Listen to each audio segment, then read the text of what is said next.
There is a museum in Boston where the picture frames hang empty. 13 works of art were cut and pulled from these walls in a single night in 1990, and for more than 3 decades, nobody has been able to put anything back. $500 million of art, gone in 81 minutes, in the largest property theft in the history of the world. This is the story of the Gardner heist, the thieves who have never been named, and the empty frames that are still waiting. To understand why the frames still hang, you have to understand the woman who built the place. Isabella Stewart Gardner was one of the great eccentrics of America's Gilded Age. She built a Venetian palace in the middle of Boston, filled it with the art she had hunted across Europe, and arranged every painting, every tapestry, every chair with her own hands. And when she died, her will turned the museum into a time capsule. Nothing could be moved, nothing could be sold, nothing could be rearranged forever. If anything ever left its place, her collection was to be shipped to Paris and auctioned off. It was a dare to the future, and the future took it. March 18, 1990. Boston had spent St. Patrick's Day drinking, and at 1024 in the morning, 2 men in police uniforms pressed the buzzer at the museum's side entrance. They told the young guard at the desk they were responding to a disturbance call. The guard's name was Rick Abath, a college dropout and rock musician who was working the graveyard shift. Protocol said nobody comes in at night, not even police. He buzzed them in anyway. Within minutes, the fake officers had lured Abath away from the desk, away from the only alarm button in the building. Moments later, both guards on duty were handcuffed in the basement, duct tape wrapped around their eyes and mouths, chained to a pipe and a workbench. One of the thieves told them something almost gentle. "Gentlemen," he said, "this is a robbery. Don't give us any problems and you won't get hurt." For the next 81 minutes, the museum belonged to 2 men. And here is where the story stops making sense. They went to the Dutch room, where the masterpieces hung. They pulled Rembrandt's Storm on the Sea of Galilee from the wall, his only seascape ever painted, and sliced it out of its frame with a blade. They did the same to a second Rembrandt and to the Concert by Vermeer, one of only 34 Vermeers known to exist on Earth. That painting alone is valued at $250 million. Then they took things that make no sense at all. A postage stamp-sized Rembrandt self-portrait etching. 5 unremarkable sketches by Degas. A bronze eagle finial from the top of a Napoleonic flagpole.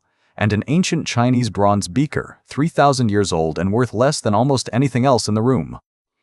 They walked straight past a Titian considered the most valuable single painting in the building. They never went near the sergeants.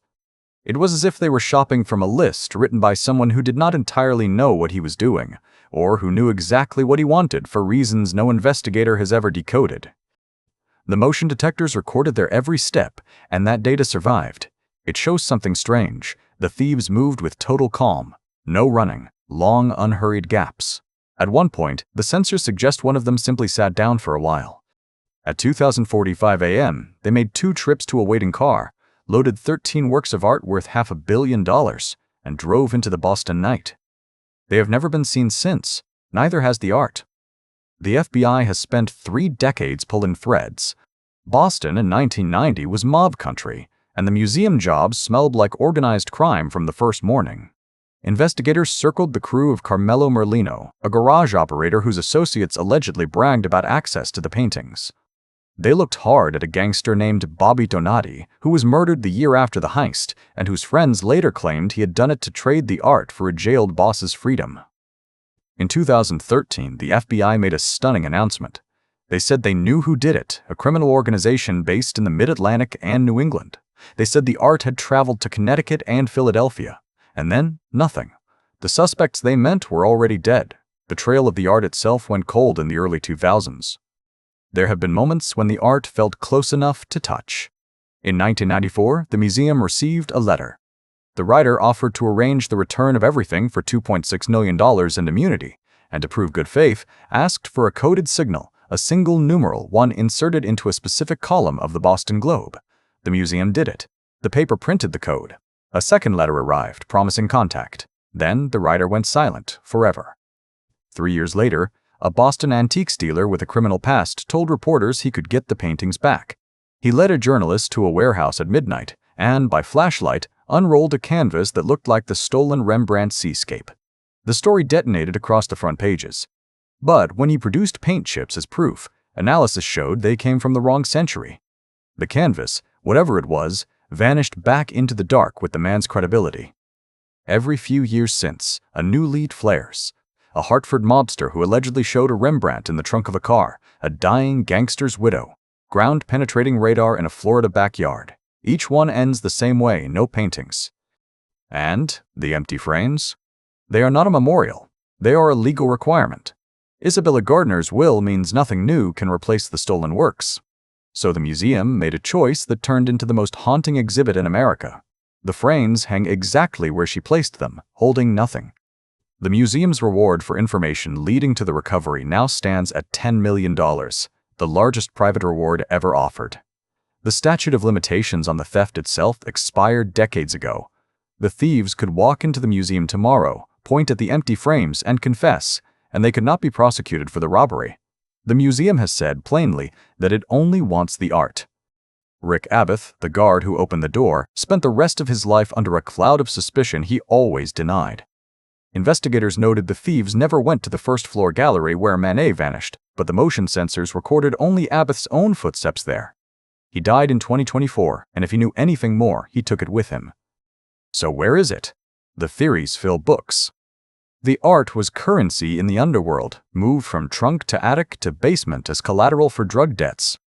The art went to Ireland with the IRA. The art was destroyed in a panic when the heat became unbearable, which is the theory nobody in Boston wants to believe.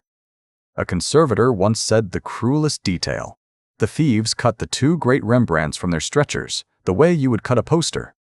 If those canvases have spent 30 years folded in a damp basement, what the world lost may no longer exist to be found.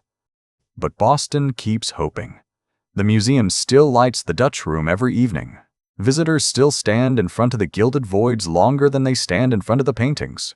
There is nothing to see, and that is exactly the point.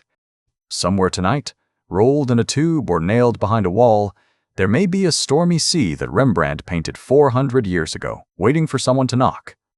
Until then, the frames stay empty, the reward stays unclaimed, and the greatest art theft in history stays what it has always been. Unsolved.